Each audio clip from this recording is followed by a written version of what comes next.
আজকে অভাবে পড়িয়া দেখেন আপনার আর ভাই নাই। অনেক সময় তো বর্তমানে মাও নাই বাবাও নাই, মা বাবা বলেছে নিজেরটা নিজে কইরা খা। বর্তমানে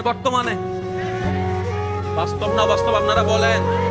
যে ছেলে কামাইতে পারে তারও আদর, তার বউরও আদর, তার ছেলে মেয়েরও আদর, নাতি নাতির বুকে টাইনা নাই। আর যে ছেলে সংসারে টাকা দিতে পারে না তারও দাম নাই, তার বউরও দাম নাই, এমনকি ছোট ছোট বাচ্চা নাতি নাতিরও দাম নাই। কথা বলেন ঠিক না? এই বাস্তবতা মানতে না চালেও মেনে নিতে হবে যারা বুদ্ধিমান আছে, জ্ঞানওয়ালা। রব বলে যে দিলটা কাউকে দিস না যারা ভেঙে দিতে পারে, বরং দিলটা আমি রবের নামে ছেড়ে দে।